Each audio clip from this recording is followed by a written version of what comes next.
My name is Sachin Negi and guys आज आपके लिए मैं क्लास 12th के जो पॉलिटिकल साइंस आपका सब्जेक्ट है उसके लिए एक इंपॉर्टेंट सीरीज लेके आया हूँ।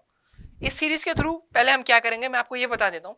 इस सीरीज के थ्रू हम लोग चैप्टर वाइज इंपॉर्टेंट क्वेश्चन करेंगे जो आपके बोर्ड एग्जाम्स के लिए बहुत ज्यादा इंपॉर्टेंट होंगे। उन क्वेश्चंस में कुछ क्वेश्चंस प्रीवियस ईयर क्वेश्चंस हैं एंड कुछ क्वेश्चंस ऐसे हैं जो इस बार भी आ सकते हैं। ठीक है, सो सबसे पहले हम आपकी जो ये वाली बुक है that is politics in India since independence, इस बुक के हम क्वेश्चंस लेंगे। ठीक है, इंपॉर्टेंट क्वेश्चंस। अब इंपॉर्टेंट क्वेश्चंस के थ्रू मैं थ्योरी डिस्कस करूंगा जो आपके, इससे क्या होगा आपके रिवीजन बहुत अच्छा हो जाएगा फाइनल एग्जाम्स के लिए।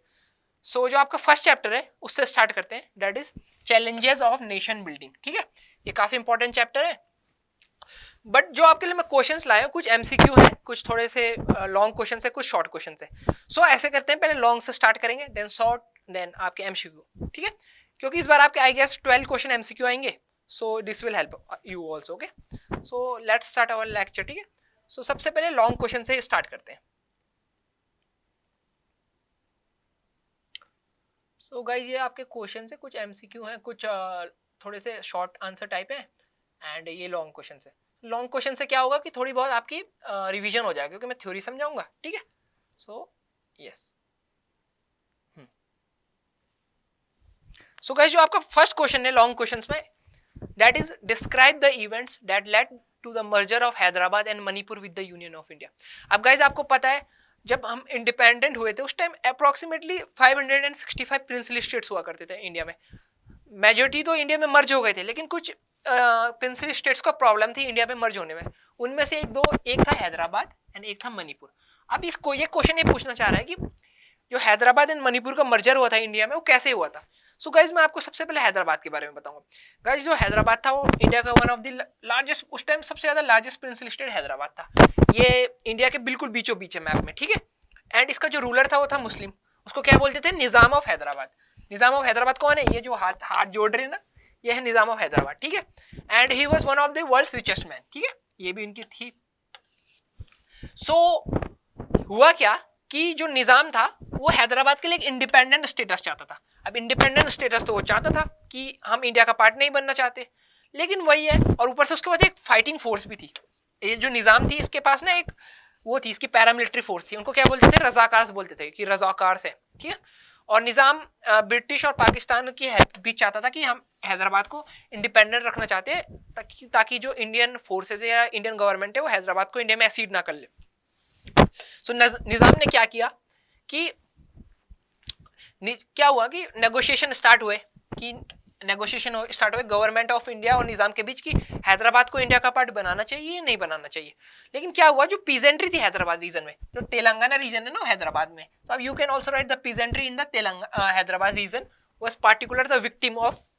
अब जो पीजेंट्री थी, जो उनके फार्मर्स वगैरह थे, उन निजाम के रूल से बड़े परेशान थे। कई बार वो उन पर टैक्स लगाता था, बहुत ज्यादा उनके ऊपर मतलब एट्रोसिटीज करता था, बहुत ज्यादा उनको सप्रेस करता था वो। तो जो वहाँ की जो पीजेंट्री थी, किसान वगैरह थे, वो ना उसके अगेंस्ट खड़े हो गए, उसके निजाम के अगेंस्ट वो लोग प्रोटेस्ट करने लगे। अब जब वो निजाम के अगेंस्ट प्रोटेस्ट करने लगे, ये बात निजाम को पसंद नहीं आई। अब जब ये बात निजाम को पसंद नहीं आई ना, तो निजाम ने क्या किया, अपनी, आपको पता है जो वहाँ जो लोग थे ना हैदराबाद को, ज्यादातर क्या था, हिंदूज थे और निजाम मुस्लिम था क्योंकि मेजोरिटी पॉपुलेशन हैदराबाद की हिंदू थी। तो उसने क्या करा कि जो इसके पास एक फोर्स थी, दैट इज रजाकार्स फोर्स। ये रजाकार्स, दिस इज के, रजाकार्स, KARS, जो रजाकार्स थे, इसने उनको लॉन्च कर दिया, जो प्रोटेस्ट कर रहे थे, लाइक जो पीजेंट्री थी, जो किसान थे, लोग थे, हैदराबादी कांग्रेस थी, वो चाहती थी कि हैदराबाद इंडिया में मर्ज हो जाए। तो ये सब प्रोटेस्ट करने लगे निजाम के रूल के अगेंस्ट। अब इसने क्या किया, अपने रजाकार्स जो फौज थी वो भेज दी कि जाके प्रोटेस्ट खत्म करके आओ। जब रजाकार्स वहां गए तो उन्होंने बहुत ज्यादा वायलेंस किया लोगों के अगेंस्ट। इन्होंने इवन क्या हुआ कि रजाकार्स ने ना बहुत सारे लोगों को, थाउजेंड ऑफ पीपल को जेल में डाल दिया कि आप लोग प्रोटेस्ट नहीं कर सकते ऐसे निजाम के अगेंस्ट। तब क्या हुआ कि गवर्नमेंट ऑफ इंडिया ने एक एक्शन किया, गवर्नमेंट ऑफ इंडिया ने पुलिस एक्शन किया, बट ये पुलिस एक्शन केवल नाम का था, पुलिस एक्शन नहीं था। पुलिस एक्शन के अंडर हमने क्या भेजी थी, वहाँ आर्मी सेंड की थी। अब जब आर्मी सेंड की थी ना, तो आर्मी ने क्या किया, जो ये रजाकार थे, जो ये लोग वायलेंस कर रहे थे लोगों के अगेंस्ट, इनको सबसे पहले सप्रेस किया, इनको हरा दिया रजाकार को गवर्नमेंट इंडियन आर्मी ने। जब इंडियन आर्मी ने यहाँ ऑपरेशन किया था, उस ऑपरेशन का नाम था ऑपरेशन पोलो।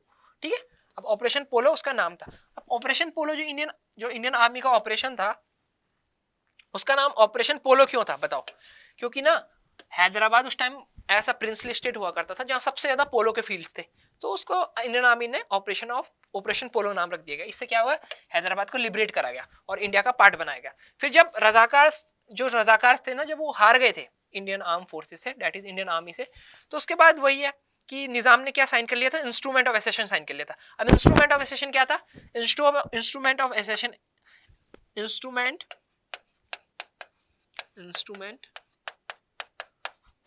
Of accession. अब गाइस जो इंस्ट्रूमेंट ऑफ एसेशन था, what was this, it was just a document, ये एक मर्जर डॉक्यूमेंट है। जो भी princely state instrument of accession को साइन कर लेता था, उसको ना इंडिया में मर्ज होना पड़ता था, ठीक है। अब वो जब इंडिया साइन करने के बाद इंडिया में मर्ज हो जाते थे, तो जब इसकी फौज हार गई थी, रजाकार हार गए थे निजाम ऑफ हैदराबाद के, तो उसने इंस्ट्रूमेंट ऑफ एसेशन साइन किया और हैदराबाद इंडिया का पार्ट बन गया, और वहां फिर जनरल इलेक्शंस भी हुए 1952 में, ठीक है। अब जो हमारा इसका जो सेकंड पार्ट था क्वेश्चन का, कि हैदराबाद का तो आप लोगों को समझ आ गया कि किस तरीके से सरदार पटेल के ऑर्डर पे जो अपनी इंडियन आर्मी गई थी हैदराबाद में और ये रजाकार्स को हराया था निजाम के, तो फिर उसके बाद निजाम ने सरेंडर कर दिया था, तो उसके बाद हैदराबाद पड़े। अब हम जो इसका नेक्स्ट पार्ट था क्वेश्चन का, वो था मणिपुर कैसे बना इंडिया का पार्ट। अब गाइस जो मणिपुर है, मणिपुर का था, आप लोगों को पता है Manipur is a north eastern state. अब नॉर्थ ईस्ट में भी कहाँ है, देखो ये असम है, यहाँ पे मेघालय, दिस इज मणिपुर, ठीक है। अब मणिपुर के जो राजा थे, उनका नाम था राजा बोधचंद्र सिंह। राजा बोधचंद्र सिंह ने क्या किया, जैसे इंडिया थी ना, तो हमें इंडिपेंडेंस से कुछ दिन पहले, जब हमें आपको पता है 15 अगस्त 1947 में इंडिपेंडेंस मिली थी, उससे कुछ दिन पहले जो मणिपुर के राजा थे, दैट इज बोधचंद्र सिंह, इन्होंने इंस्ट्रूमेंट ऑफ एसेशन साइन कर लिया था। इंस्ट्रूमेंट ऑफ एसेशन मैंने अभी आपको बताया कि एक डॉक्यूमेंट हुआ करता था जिससे प्रिंसली स्टेट इंडिया में मर्ज हो जाता था। बट उन्होंने ना एक डिमांड रखी थी कि हम इंस्ट्रूमेंट ऑफ एसेशन में इसलिए साइन कर रहा हूँ, आप लोग हमें इंटरनल ऑटोनॉमी दोगे। इंटरनल ऑटोनॉमी मतलब स्टेट में कुछ हमें फ्रीडम दोगे कि हम अपने स्टेट को कैसे मैनेज करेंगे, वहाँ इलेक्शंस कैसे करवाएंगे, वहाँ टैक्स कैसे लगाएंगे, ये सब मणिपुर के राजा ही देखेंगे। बाकी जो बाकी के जैसे एक्सटर्नल अफेयर्स हैं, कम्युनिकेशन है, डिफेंस है, वो इंडियन गवर्नमेंट देखेगी। तो उन्होंने इंस्ट्रूमेंट ऑफ एसेशन साइन कर लिया था on the basis of internal autonomy, कि उनकी पहले ये डिमांड मान लो, देन तभी हम इंस्ट्रूमेंट ऑफ एसेशन साइन करेंगे। तो उन्होंने साइन कर लिया था, इंडियन गवर्नमेंट ने उन्हें इंटरनल ऑटोनॉमी दे दी थी स्टार्टिंग में। बट क्या हुआ कि 1948 में अंडर पब्लिक प्रेशर, जब महाराजा बोधचंद्र सिंह ने अपने स्टेट में इलेक्शंस करवाए, तो उन्होंने क्या वहां कॉन्स्टिट्यूशनल मोनार्की एस्टेब्लिश कर दी। अब कॉन्स्टिट्यूशनल मोनार्की मतलब क्या होता है गाइस, मोनार्की मतलब होता है अगर राजा का बेटा है वही राजा बनेगा, राजा की अगर बेटी है तो वही रानी बनेगी। तो कॉन्स्टिट्यूशनल मोनार्की हो गई वहां की, राजा का बेटा ही राजा बनेगा, ठीक है। इस तरीके से मोनार्की एस्टेब्लिश कर दी गई। और ये भी था कि जो लेजिस्लेटिव असेंबली थी ना मणिपुर की, वहां दो तरीके के लीडर्स थे। एक लीडर्स चाहते थे कि हम इंडिया का पार्ट बन जाए, लेकिन मणिपुर कांग्रेस लेजिस्लेटिव असेंबली के कुछ लीडर्स ऐसे थे जो चाहते थे कि हम इंडिया का पार्ट ना रहे, हमने इंस्ट्रूमेंट ऑफ एसेशन साइन मतलब गलत किया, हमें इंडिया का पार्ट नहीं रहना। तो दो डिफरेंसेस थे इनके बीच। बट क्या हुआ कि इंडियन गवर्नमेंट में जो सरदार पटेल थे और जो उनके एडवाइजर्स थे, उन्होंने इतना प्रेशराइज करा महाराजा बोधचंद्र सिंह को कि इन्होंने एक मर्जर एग्रीमेंट साइन कर दिया। Merger agreement government of India के साथ साइन किया कि हम we are merging Manipur with India. And when they merged Manipur with India, जो लेजिस्लेटिव असेंबली, जो वहाँ के लोकल लीडर्स थे ना, लेजिस्लेटिव असेंबली थी जो मणिपुर की, वहाँ के जो लोकल लीडर्स थे उनको ये बात पसंद नहीं आई, क्योंकि महाराजा ने ना उनसे पूछा ही नहीं मर्जर एग्रीमेंट साइन करने से पहले कि मैं मणिपुर को इंडिया में मर्ज कर रहा हूँ। इस वजह से क्या होता है, जो वहाँ के लीडर्स थे उन्होंने काफी, इवन जब मणिपुर ने इंडिया में मर्ज भी हो गया था, उसके बाद भी उनके लीडर्स के कॉल पे वहाँ के लोगों ने ना काफी प्रोटेस्ट करा against government of India, against Indian army. तो वहाँ कई बार वायलेंस हुआ इस चक्कर में। सो ये चीज था मणिपुर का साइन करना इंस्ट्रूमेंट ऑफ एसोसिएशन इंडिया के साथ। Then Manipur later also signed merger agreement, ठीक है, जिससे मणिपुर इंडिया में एसीड हो गया था, ठीक है। सो ये हमारा था हैदराबाद एंड मणिपुर का merger into India, okay.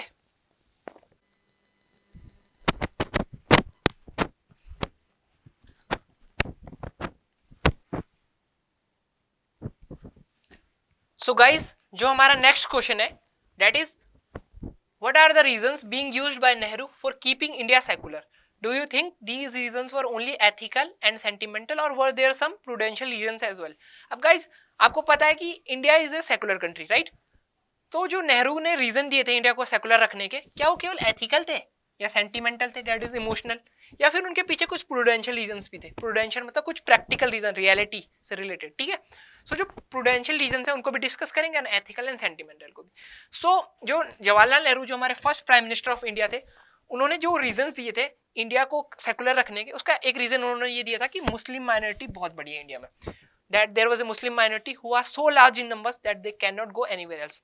Even आपको पता है जब 1950 में ना, जब बहुत सारे मुस्लिम पाकिस्तान भी चले गए थे, even after that 12% population India में मुस्लिम्स की थी उस टाइम, लगाओ 12%। अब जब इतनी बड़ी पॉपुलेशन मुस्लिम्स की होगी तो ऑब्वियसली हमें ये भी देखना पड़ेगा ना कि हम माइनॉरिटी का ध्यान रखें कि नहीं रखें। इवन अपार्ट फ्रॉम मुस्लिम्स हमारे यहाँ बहुत सारे रिलीजन है, लाइक सिख, क्रिश्चियन, बुद्धिस्ट, सो ये भी एक था। बाकी तो इतनी बड़ी मुस्लिम माइनॉरिटी थी तो उन्होंने एक रीजन ये दिया था कि हम अपनी कंट्री को सेकुलर रखेंगे। अब दूसरा ये है कि आपको पता है एज ए इंडिया, हमारी जो कंट्री है इंडिया, वो एक डेमोक्रेटिक कंट्री है, डेमोक्रेटिक कंट्री जहां सबको इक्वल राइट्स एंड सिक्योरिटी मिलती है। सो वही उन्होंने एक रीजन दिया कि इन अ डेमोक्रेटिक स्टेट माइनॉरिटीज को भी सिक्योरिटी मिलनी चाहिए, राइट्स मिलने चाहिए सबको equal.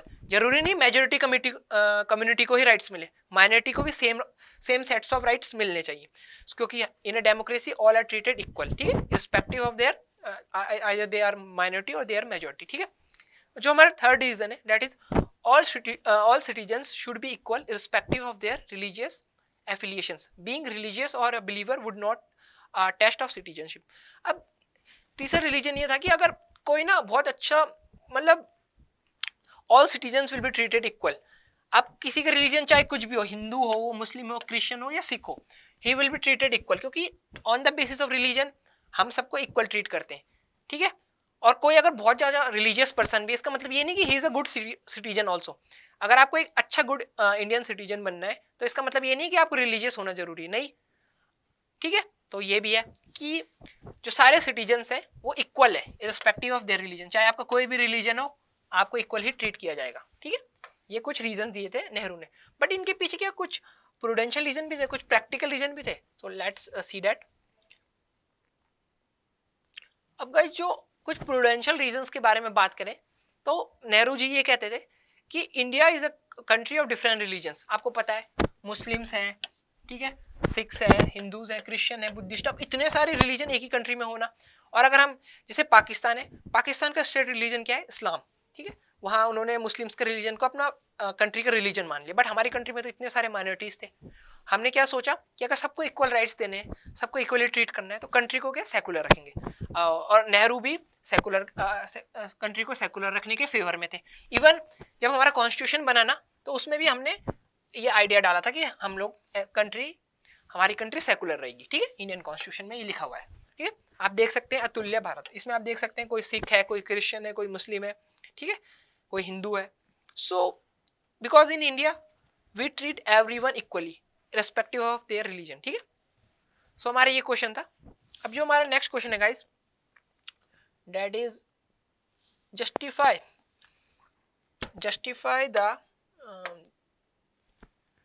justify the reorganization of states in India on language basis by giving one suitable examples। ये वैसे आप लोगों को एक ही एग्जांपल देना है, लेकिन यहाँ पे 3 लिखे हैं तो आप तीनों में से कोई भी लिख सकते हैं। तो लेट्स एक्सप्लेन, ठीक है, मैं एक्सप्लेन करता हूँ one by one. So guys ये कहना चाह रहा जो हमारे जो स्टेट्स थे इंडिया में आफ्टर गेटिंग इंडिपेंडेंस, उनको रीऑर्गेनाइज करना था। अब रीऑर्गेनाइज किस बेसिस पे करना था, ठीक है। तो रीऑर्गेनाइजेशन ऑफ स्टेट हमने किया लैंग्वेज के बेसिस पे। अब लैंग्वेज के बेसिस पे तो कर दिया कि हाँ ठीक है, जहाँ जो लोग ज़्यादा लैंग्वेज बोलते होंगे उसको एक स्टेट्स बना दो। सपोज एक एरिया में जो लैंग्वेज ज़्यादा बोली जाती है उस एरिया को एक एज ए स्टेट बना दो। तो आपको पता ही है ऐसे ही आंध्र प्रदेश को पहला स्टेट बनाया गया था 1952 में, क्योंकि हमने तेलुगु रीजन्स को सेपरेट कर दिया था, ठीक है। और फिर ऐसे ही गुजरात एंड महाराष्ट्र में गुजराती बोलने वालों को गुजरात में स्टेट दे दिया था और मराठी बोलने वालों को महाराष्ट्र में। तो ऐसे हमने काफ़ी स्टेट्स बनाए थे on the basis of language. तो इसको जस्टिफाई करना है कि इससे क्या फ़ायदा मिले। अब फ़ायदा ये मिले कि जब हमने on the basis of language states को रीऑर्गेनाइज किया तो हमें एक रीज़न मिल गया ना। पहले हमें पता नहीं था कि स्टेट्स को किस बेसिस पे डिवाइड करें, किस बेसिस पे स्टेट्स की बाउंड्री बनाए। तो लेटर हमें क्या मिला कि हम लैंग्वेज के बेसिस पे स्टेट्स की बाउंड्री बना सकते हैं। तो हमने जिस एरिया में जो लैंग्वेज ज़्यादा बोली जाती थी तो हमने उस एरिया को उस हिसाब से उसका एरिया दे दिया। जैसे पंजाब एंड हरियाणा था, पहले वो एक ही स्टेट में होते थे। पंजाब में पंजाबी बोलने वाले लोग आ गए और हरियाणा में कौन आ गए, तुम्हारे हिंदी बोलने वाले ज़्यादा लोग आ गए, ठीक है। तो ये था। फिर सेकंड जो पॉइंट है वो है it accepted the principal of diversity. अब प्रिंसिपल ऑफ डाइवर्सिटी गाइस ये होता है कि हमारी कंट्री आप देख सकते हैं कि कितनी सारी लैंग्वेज बोली जाती है। जो कश्मीर में रहता है वो कश्मीरी बोलता है, कोई उर्दू बोलता है, कोई हिंदी बोलता है, कोई मराठी बोलता है, कोई तमिल बोलता है। सो अगर हम बोले कि पूरी कंट्री को ही हिंदी बोलनी है या इंग्लिश बोलनी है तो लोगों को ये बात अच्छी नहीं लगेगी ना, उनको तो अपनी नेटिव लैंग्वेज या लोकल लैंग्वेज में भी अच्छी लगती है। सो जब हमने कहा ठीक है आप लोग states on the basis of language बना सकते हैं कि आप अपने लोकल लैंग्वेज जो आपके रीजनल लैंग्वेज उस बेसिस पे आपको स्टेट दे दिया जाएगा एक। सो हमने क्या एक्सेप्ट कर लिया, प्रिंसिपल ऑफ डाइवर्सिटी, कि इंडिया में जरूरी नहीं कि एक ही लैंग्वेज सारे स्टेट्स में बोली जा सकती है। सारे अगर सब स्टेट्स अलग अलग लैंग्वेज भी बोल रहे कोई बात नहीं, we will respect everyone equally, ठीक है। सो हमने प्रिंसिपल ऑफ डाइवर्सिटी एक्सेप्ट कर लिया था कि हाँ ठीक है, India is a diversified country जिसमें बहुत सारी डाइवर्सिटी पाई जाती है, चाहे रिलीजन हो चाहे रीजनल लैंग्वेजेस हो, ठीक है। सो हमने उनकी जब रीजनल डिमांड्स मान ली कि ठीक है आप स्टेट्स बना दीजिए on the basis of language, so हमने इंडियन गवर्नमेंट ने प्रिंसिपल ऑफ डाइवर्सिटी एक्सेप्ट कर लिया था। Third is that it reduces the threat of division and separatism. अब गाइज इन्होंने क्या किया कि जो डिवीजन और डिवीजन का थ्रेट था कि सेपरेटिज्म, लाइक आप खुद सोचिए 1952 में 1950 के दौरान इस टाइम बहुत सारे स्टेट्स ने डिमांड करी कि हमें ना अलग स्टेट्स चाहिए on the basis of language. So हमने काफ़ी स्टेट्स की बात मान ली थी कि ठीक है आंध्र प्रदेश को अगर अलग स्टेट चाहिए on the basis of language we will give, Punjab को अलग चाहिए, अगर गुजरात को अलग चाहिए गुजराती लोगों के लिए, ठीक है, इंडियन गवर्नमेंट ने दे दी थी। जब हमने उनकी लैंग्वेज उनकी डिमांड मान ली थी ना, तो इससे क्या हुआ, आज तक इन स्टेट्स में कभी प्रोटेस्ट नहीं हुआ, इस बात को लेके प्रोटेस्ट नहीं हुए कि हमें एक अलग कंट्री चाहिए या हमें इंडिया से सेपरेट होना, राइट। बट खुद सोचो अगर हम इनकी डिमांड नहीं मानते 1950s के टाइम पे कि ठीक है हम आपको स्टेट नहीं दे रहे on the basis of language, तो शायद ये लोग आज भी प्रोटेस्ट करते रहते, राइट। सो यही है थर्ड पॉइंट यही कहना चाह रहा कि हमने जब इनकी डिमांड मान ली तो इनका threat of division and separatism कम हो गया, राइट। तो ये आपका थर्ड पॉइंट है। आप इन तीनों पॉइंट्स में से ना कोई भी एक लिख सकते हैं, ठीक है। आप देख सकते हैं कि किस तरीके से हमने उस टाइम ये एरियाज माने जाते थे, कच्छ, सौराष्ट्र, बॉम्बे, तो ऐसे डिवाइड कर दिया था on the basis of language, ठीक है। सो जो अब हमारा नेक्स्ट क्वेश्चन है guys, that is this one, ठीक है। Take a current political map of India and mark the location of the following princely states. आपको पता है guys at the time of independence काफी प्रिंसली स्टेट्स हुआ करते थे, 565 वर देयर।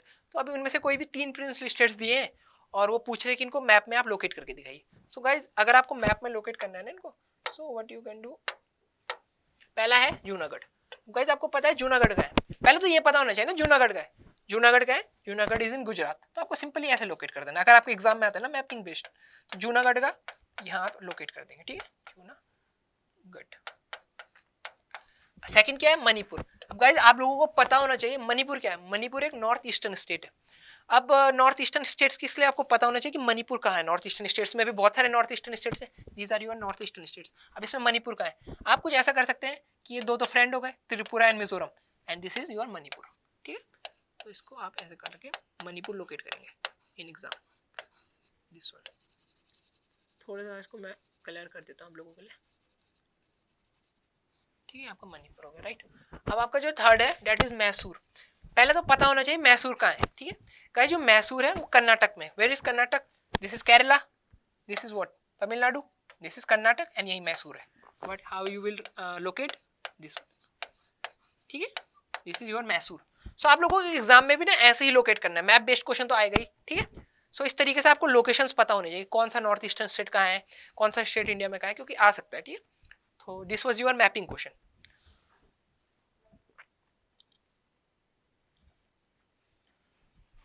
अब जो गाइस आपका नेक्स्ट क्वेश्चन है वो है explain any 4 consequences of the partition of India in 1947। अब गाइस आप लोगों को पता है कि 1947 में इंडिया का पार्टीशन हुआ, ठीक है। पार्टीशन तो हुआ लेकिन उसके consequences क्या थे, उसकी वजह से क्या क्या चीजें, क्या क्या रिजल्ट आया, मतलब consequence मतलब वही होता है कि फाइनली क्या क्या आउटकम्स आए, ठीक है। सो यही है कि अब आपको कोई भी 4 बताने, ठीक है। So let's scale. सबसे पहले क्या होगा गाइस, आपको पता है गाइस कि जो ये था ईस्ट, ये पहले आपको पता है इंडिया पूरा ये था, ठीक है। ये जो पाकिस्तान का एरिया था, ये जो बांग्लादेश का एरिया है अभी, ये सब इंडिया का पार्ट हुआ करता था। सो क्या हुआ था कि पॉपुलेशन ट्रांसफर हुई थी। आपको पता है 1-2 पंजाब है, ठीक है, आधा पंजाब इंडिया में एंड आधा का है, आधा का है आपका पाकिस्तान में, ठीक है। अब आधा पंजाब इंडिया में आधा पाकिस्तान में।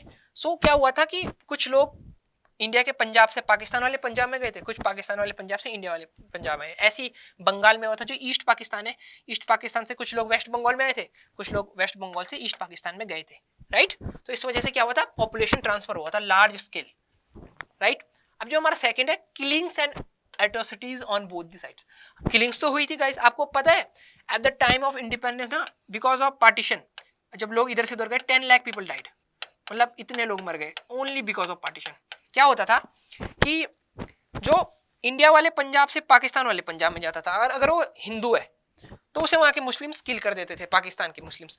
और कोई पाकिस्तान का मुस्लिम अगर इंडिया में आता था और लोगों को ये पता चल गया कि ये मुस्लिम है तो उसको किलिंग हो जाती थी। स्पेशली पंजाब में और बंगाल में तो ऐसा होता था। बंगाल में भी ऐसे ही होता था कि अगर मुस्लिम्स को कोई हिंदू दिख गया इंडिया में, मतलब पाकिस्तान जैसे बंगाल के जो ईस्ट पाकिस्तान था, यहाँ किसी को हिंदू दिख गया, वो इंडिया से आया तो उसकी वो किलिंग कर देते थे। और जो ऐसे इंडिया में जो मुस्लिम दिख गया जो ईस्ट पाकिस्तान से आया तो उसकी हिंदूज किलिंग कर देते थे। तो बहुत ज्यादा किलिंग हुई थी, 10 lakh people died because of partition. ठीक है, अब ये हुआ था कि जो आपको पता है कि पहले इतनी बड़ी कंट्री हुआ करती थी हमारी, डेट वाज यूनाइटेड इंडिया, अखंड भारत बोलते हैं इसे। ठीक है, अब अखंड भारत का डिवाइड क्यों हुआ था? बिकॉज यार पार्टीशन की वजह से हुआ था। पार्टीशन किस बेसिस पे होता? पार्टीशन हुआ था on the basis of religion, कि मुस्लिम लीग थी जो मोहम्मद अली जिन्ना, वो कहते थे कि पाकिस्तान सॉरी मुस्लिम्स के लिए हम अलग कंट्री बनाएंगे। अलग कंट्री क्या बनाएंगे? कि पाकिस्तान हम एक अलग कंट्री बनाएंगे। ठीक है, अब पाकिस्तान हम एक अलग कंट्री बनाएंगे तो उन्होंने बनाई तो बोला मुस्लिम्स आप लोग यहाँ आ जाओ, हिंदूज के अलग कंट्री होगी। जबकि ऐसा था नहीं, हमने तो अपनी कंट्री को फिर भी सेकुलर रखा था, उन्होंने मुस्लिम्स के लिए कंट्री बनाई थी। इवन इतने सारे मुस्लिम जाने के बाद भी इंडिया में तब भी कितने 12% मुस्लिम्स थे, 1950 के टाइम भी थे, इवन जबकि पाकिस्तान भी बन चुका था। राइट, सो ये था एक पार्टीशन का कंसिक्वेंस कि हमारा जो डिवाइड हुआ था कंट्री का on the basis of religion हुआ था। ठीक है, और जो ये लाहौर थी, अमृतसर थी, कोलकाता थी। कोलकाता कहाँ है? Kolkata is here. ठीक, ये रहा कोलकाता आपका। लाहौर कहाँ है? पाकिस्तान में लाहौर। अमृतसर कहाँ है? Amritsar is in India also. ठीक है, और थोड़ा सा पाकिस्तान में भी हो सकता है उसके लिए। इन सिटीज का डिवाइड हुआ था। ठीक है, हुआ था क्योंकि आधा पंजाब में बोल नहीं रहा, आधा पंजाब पाकिस्तान में चला गया था, आधा पंजाब इंडिया में आ गया था। ऐसे ही ईस्ट बंगाल था जो ईस्ट पाकिस्तान बन गया था और वेस्ट बंगाल इंडिया में आ गया था। ऐसे ही अमृतसर का भी हुआ था। ठीक है, तो ये डिवाइड हो गए थे ऑन द बेसिस ऑफ मतलब पार्टीशन की वजह से। ठीक है, और जो हमारा फिफ्थ है that is people had to face immense sufferings. अब गाइस पार्टीशन की वजह से जब इतने लोग मरेंगे, इतने लोग डिस्प्लेस होंगे एक एरिया से दूसरे एरिया की साइड, सो आप खुद सोचिए कि लोगों को कितनी ज्यादा सफरिंग हुई होगी उस टाइम। इतने लोग जब मरे तो इनके फैमिली मेंबर्स को कितना बुरा लगा होगा। सो गाइस इन ये थे आपके कुछ कंसिक्वेंसेस ऑफ पार्टीशन। कोई भी इन पांचों में से आप कोई भी चार लिख सकते हैं अगर आपके एग्जाम में आते हैं, कि चाहे पॉपुलेशन ट्रांसफर का लिखे, चाहे किलिंग्स का लिखे, चाहे आप divide on the basis of religion लिखे, चाहे आप सफरिंग के बारे में लिखे, चाहे आप सिटीज के बारे में लिखे, लाहौर, अमृतसर एंड कोलकाता। ठीक है, so this was your question.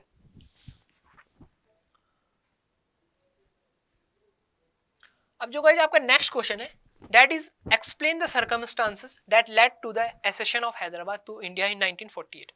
ये कौन है गाइस? ये है निजाम ऑफ हैदराबाद। ये कौन है? सरदार पटेल। मैंने आपको एक क्वेश्चन पहले भी एक्सप्लेन किया था कि हैदराबाद का एसोसिएशन कैसे होता है इंडिया में।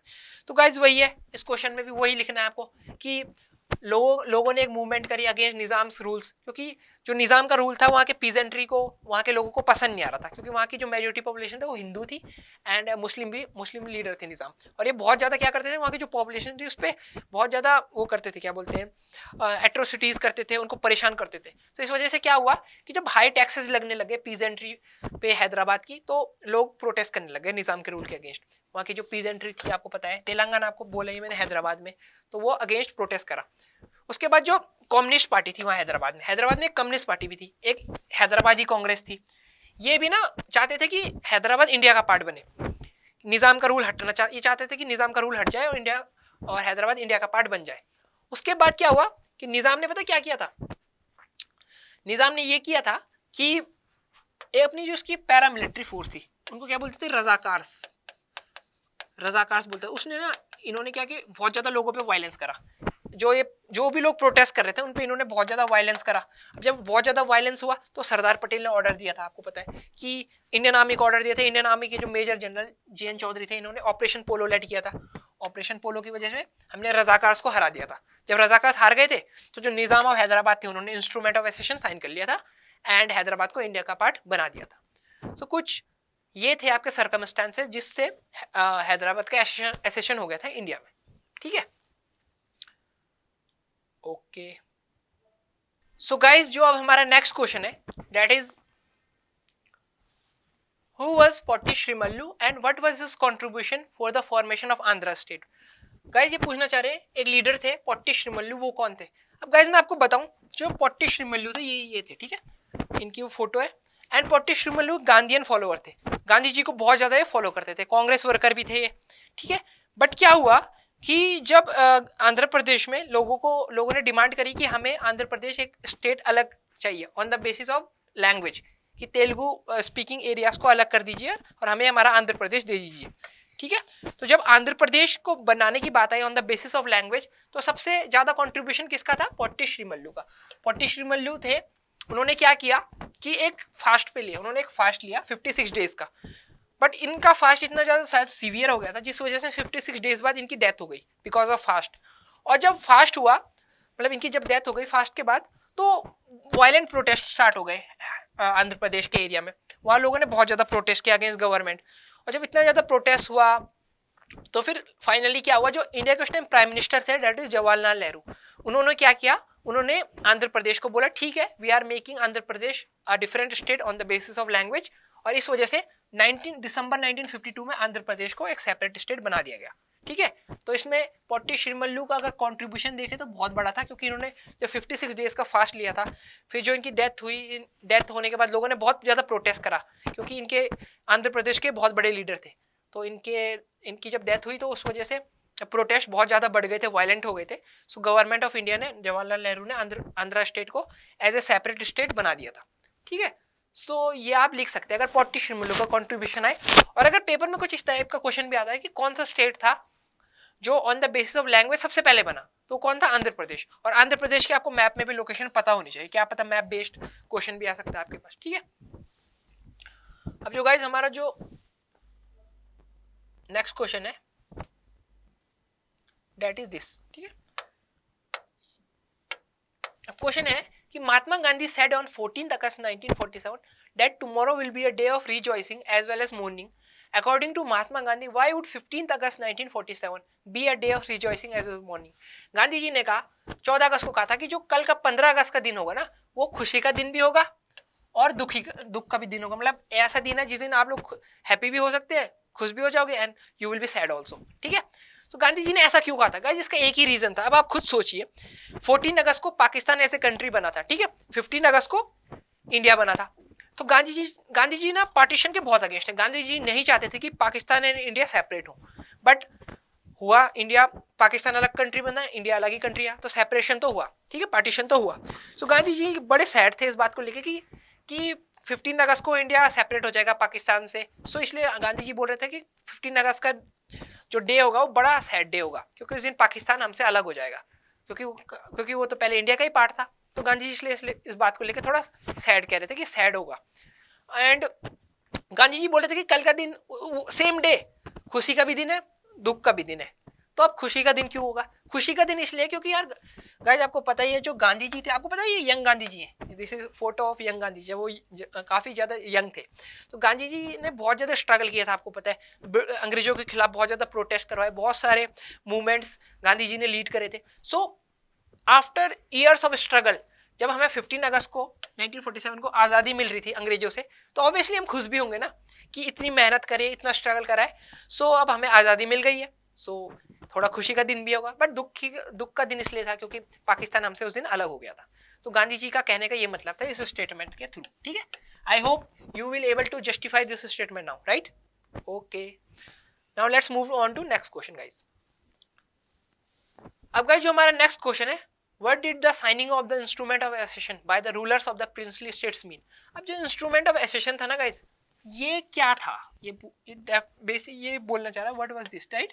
इंस्ट्रूमेंट ऑफ एसेशन, ये कुछ नहीं था guys, it was a agreement. आप एक एग्रीमेंट मान सकते हो, जो भी इस एग्रीमेंट को साइन करता था ना, उसको इंडिया में, जैसे सपोज कश्मीर के जब राजा थे, ये कश्मीर के राजा थे हरी सिंह, इन्होंने जब ना इंस्ट्रूमेंट ऑफ एसेशन साइन किया था, जब पाकिस्तान की एक जो मिलिशिया थी उसने अटैक कर दिया था जम्मू एंड कश्मीर, तो इन्होंने इंस्ट्रूमेंट ऑफ एसेशन साइन कर लिया था।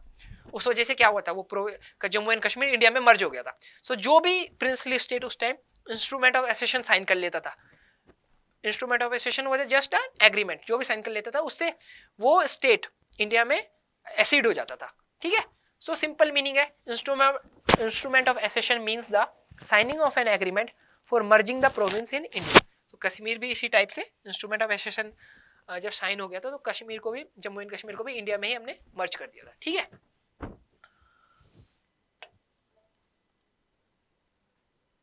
अब जो हमारा नेक्स्ट क्वेश्चन है वो है name the leader of the Indian freedom movement who was popularly known as the frontier Gandhi. अब गाइस फ्रंटियर गांधी, गांधी जी, महात्मा गांधी तो सुना होगा सबने, एक फ्रंटियर गांधी भी थे। ये कौन है? ये महात्मा गांधी है, ठीक है। ये कौन है? ये है फ्रंटियर गांधी। गाइस जो अब्दुल खान गफ्फार खान थे ना, ये गांधी जी के बहुत बड़े फॉलोवर थे। मतलब ये नॉर्थ वेस्ट फ्रंटियर प्रोविंस होता था जो इंडिया का ऊपर की साइड का एरिया, नॉर्थ की साइड का, उसके ये अनडिस्प्यूटेड लीडर थे। वहां इनकी फैन फॉलोइंग बहुत ज्यादा थी, बहुत लोग इन्हें फॉलो करते थे। लेकिन ये खुद किसे फॉलो करते थे? ये गांधी जी को फॉलो करते थे। गांधी जी की आइडियोलॉजी इनको बहुत अच्छी लगती थी, उनकी आइडियोलॉजी फॉलो करते थे, इसलिए इनको क्या बोलते थे? फ्रंटियर गांधी, ठीक है। किसको? खान अब्दुल गफ्फार खान को। ओके, सो ये आप देख सकते हैं जब Gandhi ji north west frontier province में गए थे तो अब्दुल खान गफ्फार खान ने उन्हें अकम्पनी किया था, ठीक है।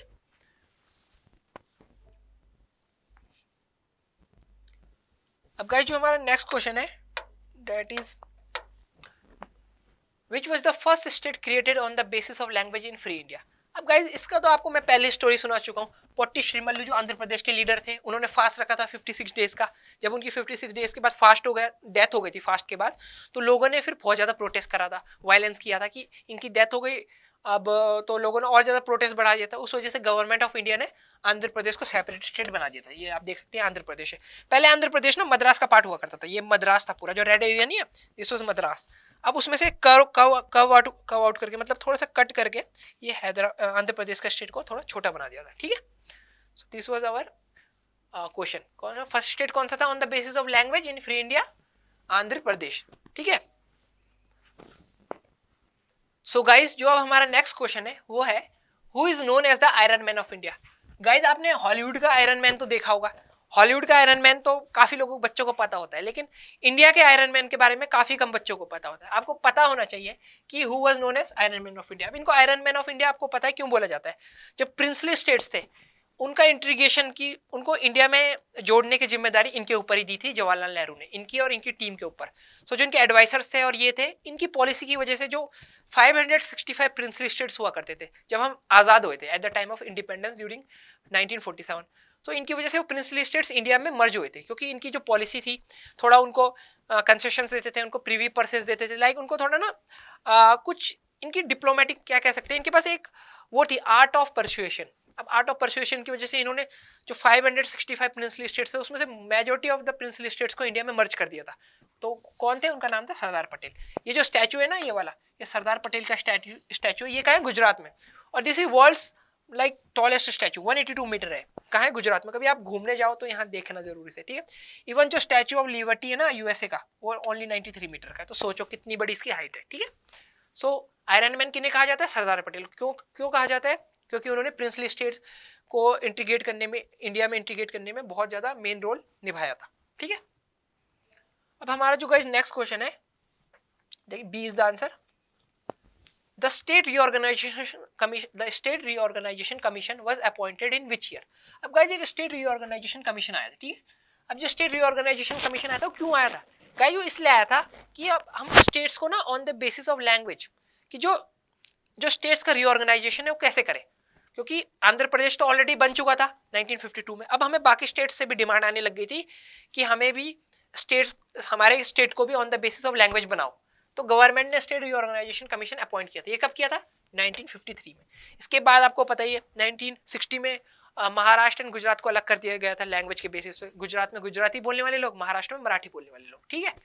So this was our state reorganisation commission, ठीक है। लिंग्विस्टिक बेसिस पे हमने स्टेट्स को डिवाइड किया था because in that state reorganisation commission. अब हमारा जो गाइस नेक्स्ट क्वेश्चन है that is which state was not created in 2000। अब गाइस ये पूछ रहा है नॉट क्रिएटेड मतलब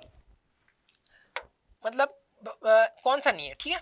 अब देखो आपको पता है गाइस 2000 में झारखंड बना था एक, दूसरा कौन सा बना था? छत्तीसगढ़ बना था एक, और एक और कौन सा बना था? उत्तराखंड बना था, राइट। तो ये तीन तो 2000 में बने थे। तो अब कौन सा हुआ? तो झारखंड नहीं हो सकता, छत्तीसगढ़ नहीं हो सकता, उत्तरांचल नहीं हो सकता, तो क्या Bihar is the right answer. Bihar तो पहले से स्टेट था, है ना। सो ये तीनों स्टेट कब बने थे? 2000 में बने थे। ये अभी आप रिमेंबर कर सकते हैं, ठीक है। You can remember this also. अब हमारा जो गाइस नेक्स्ट क्वेश्चन है that is who delivered the famous speech trashed with destiny. अब गाइस एक स्पीच का नाम है ट्रैश्ड विद डेस्टिनी। ये डिलीवर की थी जवाहरलाल नेहरू ने। अब जवाहरलाल नेहरू ने क्यों कब डिलीवर की थी गाइस, आपको पता है जो 15 अगस्त को 1947 को जब हमें इंडिपेंडेंस मिली थी ना, तो रेड फोर्ट से जवाहरलाल नेहरू ने एक स्पीच दी थी, उस स्पीच को बोलते हैं ट्रस्ट विद डेस्टिनी, ठीक है। तो वो स्पीच का नाम है, ठीक है। तो ठीक है, इसका ए होगा ऑप्शन, ठीक है। अब हमारा जो नेक्स्ट क्वेश्चन है, Amrita Pritam was a poet, famous poet from. अब गाइस ये जो है, ये है अमृता प्रीतम। अब अमृता प्रीतम पहले पहले रहती थी पंजाब में, जो आधा पंजाब पाकिस्तान में आधा इंडिया में, तो वो पंजाब में रहती थी। लेकिन ड्यूरिंग पार्टीशन उनको काफ़ी प्रॉब्लम हुई, क्योंकि पार्टीशन से लोग कोई इनके फैमिली मेंबर, इनके रिलेटिव्स कोई परेशानी हुई, इनको भी परेशानी हो गई, क्योंकि कोई पाकिस्तान जाना चाहता था, कोई इंडिया आना चाहता था, तो इनको बहुत परेशानी हुई थी। तो ये बहुत ज़्यादा, इन्होंने काफ़ी ज़्यादा पोएम्स भी लिखी थी पार्टीशन ऑफ इंडिया के बारे में। एक पोएम आपकी बुक में भी लिखी है। सो आफ्टर पार्टीशन इन्होंने ना दिल्ली में रहना स्टार्ट कर दिया था। इन्होंने सेकंड होम बना लिया था दिल्ली को, ठीक है। पहले पंजाब की थी, but basically she was from Punjab, ठीक है। अब जो हमारा नेक्स्ट क्वेश्चन है, how many princely states existed eight the time of independence of India. आपको पता ही है गाइस, जब हम इंडिपेंडेंट हुए थे उस टाइम ना, इंडिपेंडेंट के टाइम पे बहुत ज्यादा प्रिंसली स्टेट्स हुआ करते थे। अब जो येलो येलो नहीं, ये सारे प्रिंसली स्टेट्स हुआ करते हैं। हैदराबाद है, ये और है, ठीक है, ये इधर मणिपुर है, और ये जो रेड वाले नहीं, यहाँ डायरेक्ट ब्रिटिश राज करते थे। अब इसका मतलब ये नहीं कि जो प्रिंसली स्टेट्स थे यहाँ ब्रिटिश का राज नहीं था। जो ब्रिटिश थे उनका राज था, लेकिन प्रिंसली स्टेट्स क्या करते थे, उनको टैक्स वगैरह देते थे। सपोज ब्रिटिश जो अंग्रेज थे, उन्होंने 10 लाख टैक्स मांगा, तो इन जो प्रिंसली स्टेट्स थे इनको ना वो हर मंथली पहुंचाना होता था ब्रिटिशर्स को। अगर ये वो टैक्स नहीं देते तो इनकी इंटरनल ऑटोनॉमी छीन ली जाती, ठीक है।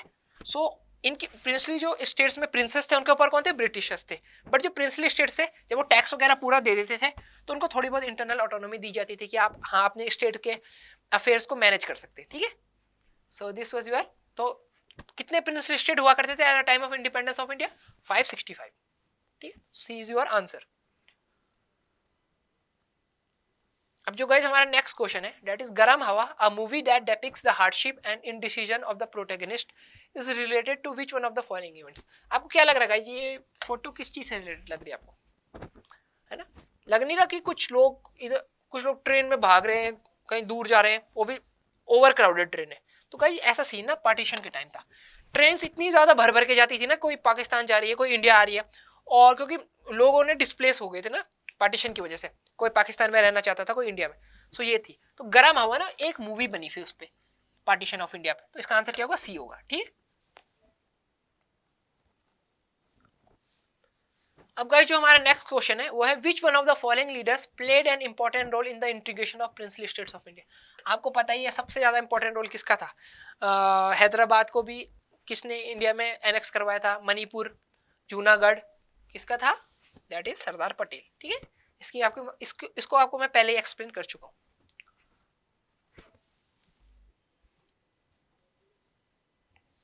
अब गाइस जो हमारा नेक्स्ट क्वेश्चन है वो है, when Meghalaya was carved out of Assam. Guys आपको पता है पहले ना मेघालय एक अलग स्टेट नहीं था, it was part of Assam. जो ये असम नहीं है स्काई ब्लू वाला, इसी का पार्ट था Meghalaya. This is your Meghalaya, ठीक है। और ये आपका मणिपुर, ये आपको पता होना चाहिए गाइस मैपिंग का। North eastern state, Tripura, Mizoram, this is Manipur, this is Nagaland, this is Assam, this is Arunachal Pradesh, this is your Meghalaya, ठीक है। तो ये आपका मेघालय था। सो मेघालय को ना असम से कब हटा, पहले ना असम, मेघालय असम का पार्ट था, लेकिन जब मेघालय बना तो कौन सी ईयर में बना, तो आपको पता होना चाहिए, ये बना था आपका 1972 में, ठीक है।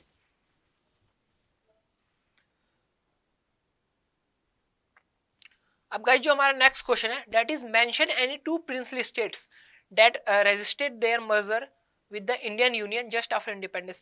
आपको कोई भी दो प्रिंसली स्टेट्स के बारे में बताना है जो इंडिया का पार्ट नहीं बनना चाहते थे। वैसे तो बहुत सारे थे, लेकिन आप कोई भी दो बता सकते हैं। तो आपको पता ही है, हैदराबाद इंडिपेंडेंट रहना चाहता था और जम्मू एंड कश्मीर भी इंडिपेंडेंट रहना चाहता था। जम्मू एंड कश्मीर इंडिपेंडेंट, देखो हैदराबाद का केस तो मैं पहले एक्सप्लेन कर चुका हूँ। जम्मू एंड कश्मीर भी इंडिपेंडेंट रहना चाहता था गाइस।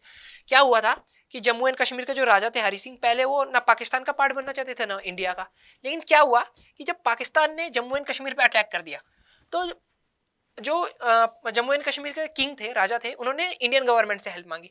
इंडियन गवर्नमेंट ने कहा हम आपको हेल्प तभी करेंगे जब आप इंस्ट्रूमेंट ऑफ एसेशन साइन करेंगे। तो जो वहाँ जम्मू एंड कश्मीर के राजा थे, फिर उन्होंने इंस्ट्रूमेंट ऑफ एसेशन साइन किया, तब Indian forces Jammu and Kashmir में आई एंड पाकिस्तान की जो फोर्सेस थी उन्हें हरा दिया। ठीक है, फोर्सेस मतलब उनकी एक मिलिशिया थी, वो उन्होंने भेजी थी, तो उनको हरा दिया था इंडियन आर्म फोर्सेस ने। तो इस तरीके से पहले ये लोग इंडिया का पार्ट नहीं बनना चाहते थे, हैदराबाद एंड जम्मू कश्मीर। आप कोई भी लिख सकते हैं, मणिपुर भी लिख सकते हैं। ठीक है, अब गाइस जो हमारा नेक्स्ट क्वेश्चन है, that is which among the following statements about the partition is incorrect. ये कहना चाह रहा है कि कौन सा स्टेटमेंट इनकरेक्ट है, मतलब 3 स्टेटमेंट आपके करेक्ट है। ठीक है, let's discuss one by one. Partition of India was the outcome of the two nation theory. Guys जो टू नेशन थ्योरी थी, ये किसने दी थी? मुस्लिम लीग ने दी थी, राइट? मुस्लिम लीग। अभी मुस्लिम लीग ने जब ये दी थी तो इन्होंने कहा था इंडिया एक कंट्री से, एक रिलीजन से नहीं बना हुआ, 2 रिलीजन से बना हुआ, एक है हिंदू, एक है मुस्लिम। और मुस्लिम लीग कहता था कि मुस्लिम्स के लिए एक अलग कंट्री होनी चाहिए, दैट इज पाकिस्तान। तो that is right, two nation theory किसने दी थी? मुस्लिम लीग की। और पार्टीशन इसी बेस पे तो हुआ था, रिलीजन के बेसिस पे, कि मुस्लिम्स के लिए एक अलग कंट्री होगी पाकिस्तान और हिंदू के लिए अलग। ठीक है, जबकि ऐसा नहीं था। पाकिस्तान ने तो अपना स्टेट रिलीजन इस्लाम मान लिया था, लेकिन हमने अपनी कंट्री को सेकुलर रखा। हम कहते थे इंडिया सबके लिए country, even for Hindus, for Muslims, for Sikhs, for Buddhist, सबके लिए इंडिया है। बट पाकिस्तान ऐसा नहीं था, पाकिस्तान कहता था नहीं, हमें तो मुस्लिम्स के लिए अलग कंट्री चाहिए। ठीक है, इस वजह से पार्टीशन भी हो गया था। फिर जो सेकंड स्टेटमेंट है, Punjab and Bengal were the 2 provinces divided on the basis of religion. आपको पता ही है, जो पंजाब रीजन था, आधा पंजाब पाकिस्तान के पास चला गया, आधा इंडिया के पास आ गया था। और ठीक है, और ये गाइस जो मैप है ना, ये हमारा कुछ इस तरीके से, ठीक है, this is our map. And जो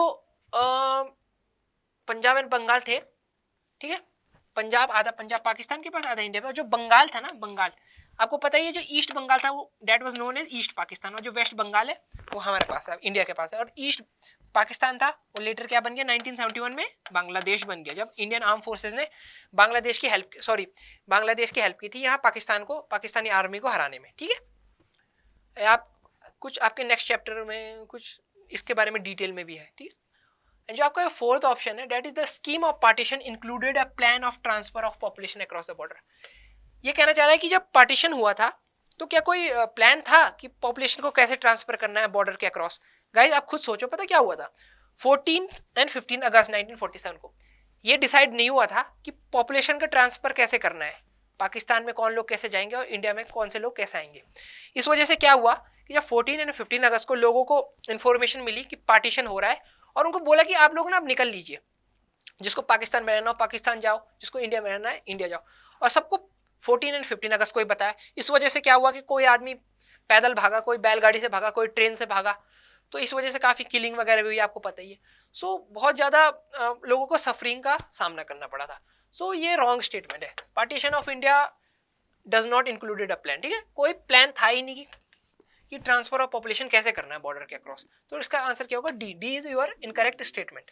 ठीक है, ये आप देख सकते हैं, पंजाब से कोई आधा पंजाब पाकिस्तान के पास था, आधा पंजाब इंडिया के पास था। ठीक है, ठीक है, सो गाइज आपके आई गेस क्वेश्चन एंड हो गए। So guys this was your chapter. I hope in questions के थ्रू आपका थोड़ा रिवीजन हो पाया हो फाइनल एग्जाम्स के लिए आपके। एंड इनमें से काफ़ी क्वेश्चन की ऐसी प्रोबेबिलिटी कि आपके एग्जाम में पूछे जा सकते हैं, भले ही क्वेश्चन का फॉर्मेट बदल दे, थोड़ा घुमा के पूछ सकते हैं, लेकिन अल्टीमेटली क्वेश्चन का जो सेंस होगा वो इन्हीं क्वेश्चन से रिलेटेड होगा। ठीक है, तो आप ये वीडियो देख सकते हैं बार बार रिवीजन के लिए, एंड कीप प्रैक्टिसिंग गाइज। सो अब आपको हम मैं चैप्टर 2 में मिलूंगा। Okay, thank you so much guys.